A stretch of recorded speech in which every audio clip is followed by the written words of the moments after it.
सभी एक बार सावधान होकर बैठे, कमर सीधी, अंगुली अंगूठे से मिली हुई, और मेरे साथ ओम की ध्वनि बोलेंगे।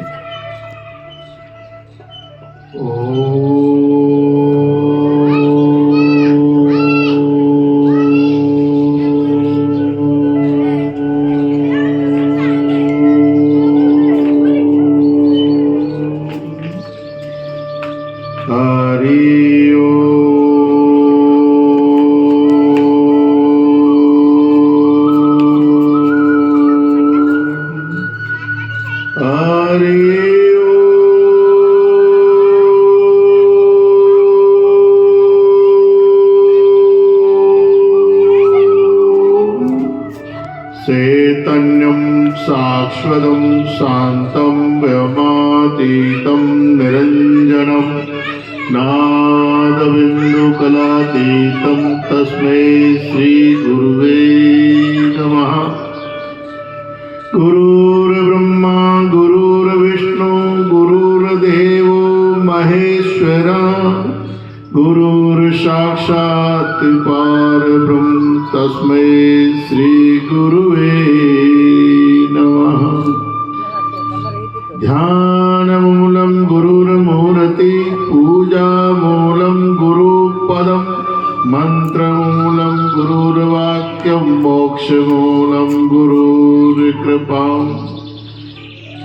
प्रेम से बोलिए सच्चिदानंद भगवान की, श्रीमद् भागवत महापुराण की, वृंदावन बिहारी लाल की, बांके बिहारी लाल की, गौ माता की, राजा रामचंद्र जी महाराज की, उमापति महादेव की, सत्य सनातन धर्म की, भारत माता की, भारत माता की, वंदे वंदे मातरम। आइए 2 मिनट भगवान नाम लेते हैं, बड़े भाव से सब बोलिएगा। कृष्ण जिनका नाम है, गोकुल जिनका धाम है, कृष्ण जिनका नाम है, गोकुल जिनका धाम है, कृष्ण जिनका नाम है, गोकुल जिनका धाम है, कृष्ण जिनका नाम है, गोकुल जिनका धाम है। कैसे श्री भगवान को बारंबार प्रणाम है, श्री भगवान को बारंबार प्रणाम है, ऐसे श्री भगवान को बारंबार प्रणाम है, श्री भगवान को बारंबार प्रणाम है। दुष्मति जिनकी मैया है, नंद जिनके बाबा है, यशोमति जिनकी मैया है, नंद जिनके बाबा है, यशोमति जिनकी मैया है, नंद जिनके बाबा है, यशोमति जिनकी मैया है, नंद जिनके बाबा है। ऐसे श्री भगवान को बारंबार प्रणाम है, श्री भगवान को बारंबार प्रणाम है, ऐसे श्री भगवान को बारंबार प्रणाम है, श्री भगवान को बारंबार प्रणाम है, ऐसे भगवान को बारंबार प्रणाम है, श्री भगवान को बारंबार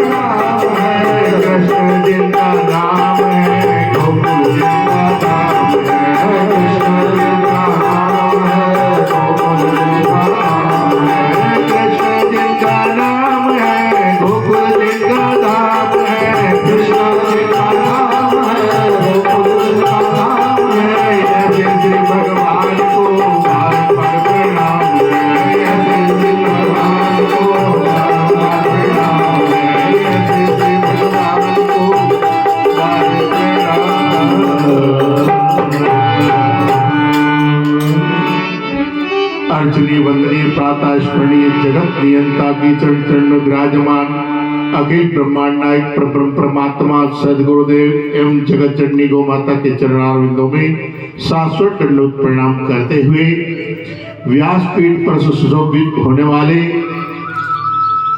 बड़े ही श्रद्धेय श्रीमान पंडित दामोदर दास जी महाराज और सभा में भक्तिमयी करुणामयी जगदम्बा अम्बा अंबालिका भवानी के स्वरूप में मेरी माताएं बहनें एवं जगत पिता ब्रह्मा के स्वरूप में सज्जनों बंधुओं एवं भाइयों ब्रह्मांड में होनहार तारों की तक टिमटिमाते हुए बालक बालिकाएं, बड़े ही सौभाग्य की बात है कि आप श्रीमद् भागवत कथा श्रवण कर रहे हैं और श्रीमद् भागवत कथा के अंतर्गत आज आप षष्ठम दिन की कथा श्रवण कर रहे थे।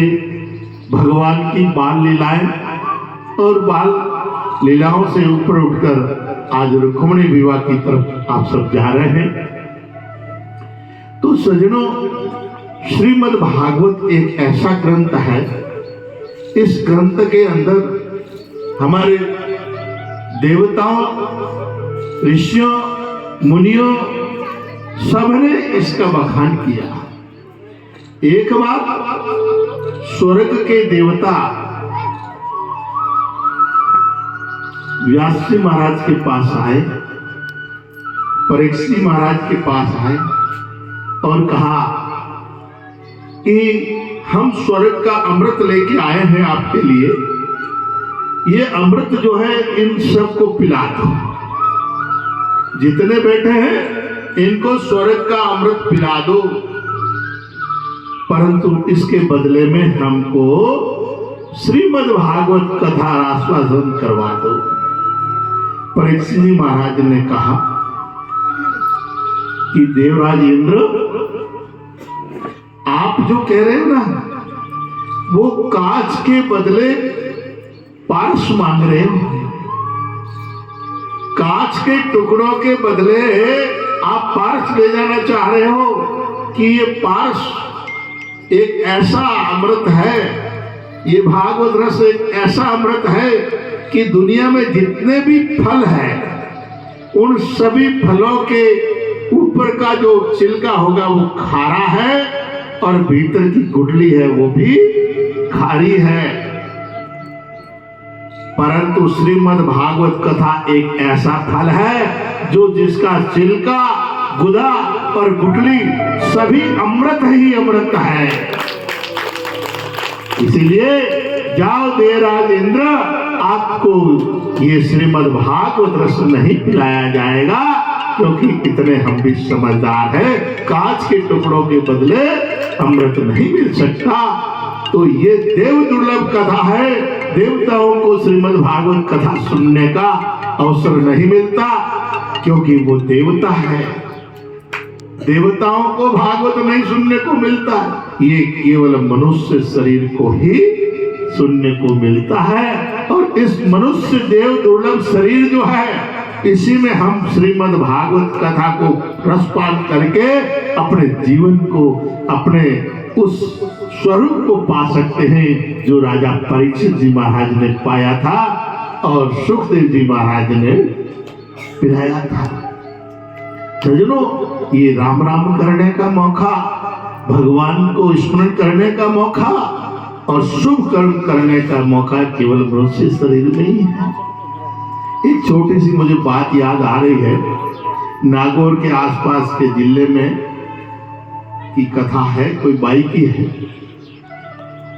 कि एक बाई थी, वो थेपड़ियों थेपती है गांव में, थेपड़ियों थेपती और वह राम राम करती, राम राम करती और थेपड़ियों थेपती। उन्हें पाती एक दूसरी बाई और थेपड़ियों थेपती, जनो उन्हें कई करियो उन बाई थेपड़ियों चोरी कर दी। बाहरी थेपड़ियों जब चोरी कर दी तो राजा जा रहे थे रास्ते रास्ते, तो वे दोनों आपस में लड़े। जिन्होंने राजा कह रहे भाई तुम लड़ क्यों रही हो? बोले मारी थेपड़ियों ही जेकी बाई ने मारी चोरी कर ली। वाह कहे मैंने चोरी करी को नहीं। जनो राजा पूछियो उन्हें कि भाई थारी थेपड़ियों की पहचान कही है? थेपड़ियों तो है नहीं एक जेड़ी में। जनो भाई कहवे कि महाराज मारी थेपड़ियों रे मैंने राम राम बोले और इन्हीं थेपड़ियों में राम राम नहीं बोले आप पहचाने हमारी। तो वास्तव में मैंने वो राजा थेपड़ी उठान कामरे लगाई तो एक थेपड़ी में तो राम राम बोला ही नहीं और दूसरी थेपड़ी उठाई उसमें राम राम बोल रहा है। तो राजा को पता लगा कि आ थेपड़ी तो इन्नी बनाई है और आ थेपड़ी इन्नी बनाई है। उन टाइम रे मैंने राजा कहो रे कि एड़ी बाई तो अगर अपने ठिकाने में वे तो रानियों ने की अकल दे देला, रानियों भी की हुदर चाहिए। जनो राजा जी उन बाई ने ले आएगा दरबार में, वह बाई आप लोग बैठी और कहो कि रानियों ने की शिक्षा दो। रानियों ने शिक्षा दे उन कहो जनो भाई जी तो आपका भजन करता बैठा, अब रानियां है देखो रोजाना बढ़िया बढ़िया माल बच्चों बढ़ावे खावे और बढ़िया बढ़िया कपड़ा पहरे और बढ़िया बढ़िया गहनों पहरे और भाई जी ने कहे कि भाई जी देखो मैं कैडी लागू। भाई जी ने कहा कि देखो मैं कैडी फूटरी लागू।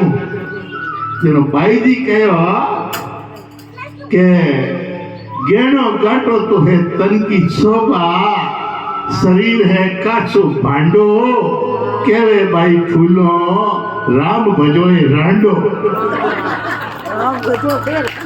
कहीं गयो उन्हें नाम फूली बाई हम कहो गहनो काटो तो है तन की शोभा, शरीर है काचो भांडो, केवे भाई फूला राम भजोए गेली रांडो। इधे राम भजो के जरो कल्याण भाई एक गहरो गाटो पहनने हूँ या बढ़िया कपड़ा पहनने कल्याण नहीं वेला। अब ये बात जब कही तो रानियों ने भी समझ में आई और समझायो कि ये शरीर जो है कितना भी आप साफ सुथरा रखो, कितनों भी गहरो गाटो पहराओ और कितना भी तुम इसको घुमाओ बढ़िया बढ़िया जगह, पर जब तक शुभ कर्म नहीं करो, पुण्य नहीं करो, दान नहीं करो, गरीबों की सेवा नहीं करो, तब तक कुछ भी शरीर की शोभा नहीं है। इसीलिए जीवन में अगर भगवान ने मौका दिया है तो अवश्य ऐसा काम करना चाहिए। कैसा कि अगर भगवान ने दिया है शरीर स्वस्थ तो भगवान रो नाम ले, भजन करो, कीर्तन करो, कथा सुनो। देखो इन दुनिया रे मैंने एड़ा एड़ा भी लोग है जिनका हॉस्पिटलों रे मैंने पढ़िया है, पहाड़ो फोड़ना भी बड़ी मुश्किल है। किन्नी तो शुगर है न, किन्नी डायबिटीज है न, किन्नी ब्लड प्रेशर है न, किन्नी थायराइड है न, किन्नी पोंगलो है न, कोई लुल्लो है न, कोई लंगड़ो है न, कोई कानो है न, कोई अंधो है। ये है क्यों होया? ध्यान है जैसे कि बैंक बैलेंस रे मैंने खातो खुलाओ बैंक में ना, जो रुपया जमा कराओगे वे रुपया जमा कराओ जगह वे रुपया कितना है? रुपया तो भगवान ने दिया है, भगवान ने दिया है ना। अब भगवान ने दिया रुपया थे बैंक में जमा करा दिया, उन्होंने तो काम में लिए ही कोई नहीं, तो फिर कितना भाई वे रुपया जितना आया था उन्होंने जैसे सरकार का रुपया है और सरकार में चले जाएगी। ऐसे ही भगवान आपने सासू बनाई, नानी बनाई, दादी बनाई तो आनंद लेने वास्ते बनाई है, हुक्म चलाने वास्ते नहीं बनाई। क्या हमारी बहू है हमारा पग दबाई, हमारा पग नहीं दबाओगे तो बहू फकरी को नहीं। बहू आज है वो, पर तू भी तो काले बहू ही, तू कितना पग दबाया भाई धान शास्त्रा वैसा ही तेरा भी पग दबावेला। ठीक है, इन वास्ते एक बार सास थी पोते रुपया कर लेना आई पोतेरी बहू। अब वो दादी की सेवा देख सास कहीं करे घर रे मायने बढ़ियो भरियो तरियो घर है। अब उन घर रे मायने चांदीरा बर्तन, पीतला बर्तन, कांसीरा बर्तन, खूब बढ़िया बढ़िया बर्तन है। पर दादी ने देखो पतल माते भोजन परोसने देवे, पतल माते परोसने देवे। जनो सासुरे भतीजे रो विवाह आई गयो, क्योंकि भतीजे रो विवाह में बहुत माता बहन जल्दी जावे, ठीक है ना। अब भतीजे रे विवाह रे माने जब रवाना हुई तो अब करे कहीं दादी ने सेवा तो दादी ने भी करनी, तो बहू ने कहा आपरी के बहू बोले हाँ के दादी ने नहीं अपर पातल माते भोजन परोस दीजिए। हाँ दादी, हाँ सासू जी, तो बोले हाउड़ ध्यान रखिए, घर रो ध्यान रखिए, दादी ने भोजन पातल माते दीजिए। हाँ समझ गई मैं, जरूर जाऊं। अब सासू जी पधार का माई के फिर गया प्यार शादी मैंने लागा 10-15 दिन, 10-15 दिन और बाद रे मैंने पासा पधारिया। इनका बात वो तेरी बहुत बड़ी समझदार है दादी ने, उन्हें कहीं करियो के बाद सासू जी तो पत्तल जीमी और बाद में बाहर फेंक देती गली में, बाप पत्तल उठा खूने रे मैंने मेल दी, खूने रे मैंने मेल दी। जनो सासू जी पधारिया कमरे में गया देखियो ढुगल लागड़ो तो दर्जन तो थोड़ो भी के बिक्री घड़ी लागी खोली हुई और चिल्लाया एकदम जोरदार, अरे बिजली तू हम जाएगी बोली, हम यूं ही है थारे घर में की देखियो थारे माँ बाप के घर में कि हाँ सासू जी मैं मारे माँ बाप के घर में की नहीं देखियो, मैं वो पहली बार ही देखियो। बोले कई आड़ो पहली बार देखियो, बोलो दादी ने पतल में भोजन करावड़ो पहली बार ही देखी, तो बोले अट्टे क्यों भेड़ी करी। बोले दादी तो बूढ़ा है, 4 दिन रा मेहमान है, पची मोचे मते थोने तो बैठनो है नी, थोड़े भी पोतो है उन्नी पीदनी आई जनो मने खर्चो को नहीं करना पड़े, थोड़े तो हाउ जी गेला जगो में पतलो है तो राखी को नहीं ठेठ बैठो जन थोड़े पोतेरी बहू मैं ही मारे भाई के जाओ नहीं जनो इन्हें हागे जी पातल में पुरुष ने थोड़े जिम्मा आए थे, खर्चो नहीं करना पड़े। ओ इतनो कहते ही सासू जी रा नटबोल्टू ढीला होया और लागो रे वो तो मारो नंबर आ रही है। अब कह रहे बिजली ये बाहर फेंको, ना ना बाहर नहीं फेंकना, मारे नुकसान कर दो थे, मारे छोरे ने नुकसान कर के नहीं समझे कौन तो अपना चांदी वाली थाली उतार नीचे, चांदी की थाली एक बाजू उठियो नीचे उतार और गीजर लगा कमरे में बढ़िया गर्म पानी वाला और तेल लेना। अब सासू जी मालिश करने लगी, गर्म पानी में स्नान करावे और कह नहीं मैं खुद भोजन बनाऊं, खुद बढ़िया गरम गरम भोजन बना ताकि दादी जी ने थाली जावे और सेवा हो रही है दादी जी की। दादी जी के पाए बात थारे माई तो ने खूब खूब आशीर्वाद है मारे पोतेरी बहू ने कि कम कम मारे स्वर्ग बना दियो घर में ने, मारो नरक बनी उड़ो हाँ लेकिन स्वर्ग बन गया। तो स्वर्ग बनने मतलब है कि उन्हें ठा पड़ियो कि हमारे पोतेरी बहू है नहीं बदलो ले, ठीक है ना। इन वास्ते उन्हें पहले ही है जो सासू जी की सेवा शुरू कर दी। तो हमें थे ही देख ले जो थारे बिजनियों भी तो होती वेला नहीं कटी हाँ। तो ये वास्ते सास वाली पत्तल बहू रे वास्ते तैयार है, तो मौको दियो है भगवान। तो सासू जी जो है बहू ने बेटी माने, उन्हें बहू मत माने, अरे बहू मानोला तो पजे थोड़े वही जवेला। इन वास्ते सासू जी नहीं बेटी माँ बनने उन्हें रखो तो आपकी सेवा करेला और आप रे भी हमेशा ताजी ताजी गरम अनहियर मैंने ऊनो पानी मिलेला, नहीं तो पचे ठंडे में ठाकर बन जाओला। तो मौको बार बार नहीं मिले मनुष्य जीवन रे मायने धन रो उपयोग सेवा में करो। गरीब द्वार पर आता है उसको भिखारी को भिखारी मत समझो, वो घर पे आता है आपको देने के लिए आता है। क्या देने के लिए आता है? वो कटोरो लेना आवे ना हाथ में जनो आपे कहा आ जा जा अब रोटी बढ़ाई कोनी क्या खुला कोनी। आजकल रात का पेटीएम मत कर दो, खुला नहीं है तो लोग मोबाइल रो जमानो आई आजकल भिखारी भी पेटीएम रखे है ना। तो महाराज मैं कहीं क्या हूं तो कहीं क्या हूं तो हाँ कटोरो वो भिखारी द्वार माते आयो और वो अपने अपने में हेट बनप्राण हेटोनी बनप्राण क्यों जा जा।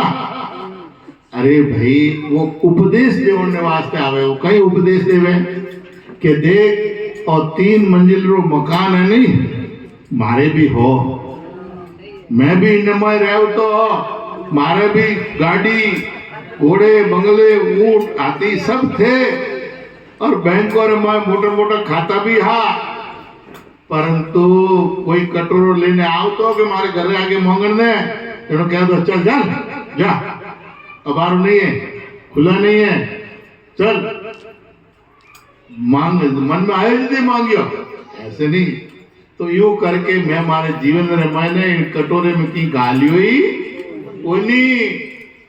अब वो कटोरे वाले तो गयो प्रो दुनिया वो कटोरो मने हाथ में दे गयो कहीं करियो वो कटोरो मने हाथ में दियो हमें मैं भरियो ही कोनी कटोरो गाली भी कोन तो खाली कटोरो मारे हाथ में है। इन वास्ते मैं दर दर ठोकरों खाऊं भटकूं लोगों रा ताना सुनूं लोगों रो अपमान सहन करूं। क्यों? क्योंकि मैं उन्हें मायने डालियों को नहीं भरियो को नहीं इन वास्ते मैं सहन कर लिया हूं। भगवान तो कहीं अपन हमें जानी चाहिए कि वो तो मंगनाड़ो जाए प्रो वो कटोरो पूरे हाथ में आवेला तो इन कटोरे ने पहले ही भर दो जो को अपन भरीड़ो रहेला अपमान सहन नहीं करना पड़ेला भटकनो नहीं पड़ेला। तो पिछले जन्म रो थोड़े भरीड़ो कटोरो है इन वास्ते थे मौज कर रिया हेटाणिया बड़ियोड़ी हाँ पर हमके कटोरे में नहीं गालियो तो पचे वही दरिद्र भगवान आ जावेला। इन वास्ते जो दियो है वो कटोरो भरता रहो। कठे गौ सेवा रो मौको मिले तो गौ सेवा अवश्य किया करो। आ कथा है देखिए आपने गौ सेवारत हो रही है। आंधी लूली लंगड़ी गाया रे वास्ते जिन्होंने दिखे को नहीं जिन्हों खड़ो नहीं हुई जे जिन्हों शरण नहीं चाहिए जो अपंग है उन गायों रे वास्ते आज सेवा हो रही है। और हमारे दामोदर जी जो है हमेशा गायों के लिए करते रहते हैं। जहाँ तहाँ मेरे को कहते हैं महाराज जी मैं गायों के लिए सेवा करना चाहता हूँ कि मेरा शरीर जब तक ठीक है तब तक कम से कम मैं ये शरीर से सेवा तो करूँ। कोई धन से करते कोई मन से करते कोई तन से करते हैं पर सेवा तो सेवा होती है क्योंकि ब्राह्मण देवता भू देवता होता है। ब्राह्मण के जेब में तो कुछ होता नहीं है पर वाणी में सरस्वती होती है। तो इसीलिए आप इस वाणी के द्वारा कई वर्षों से सेवा कर रहे हैं। छोटी छोटी कथाएं जगह जगह करके आप गौ सेवा कथा हमेशा किया करते हैं।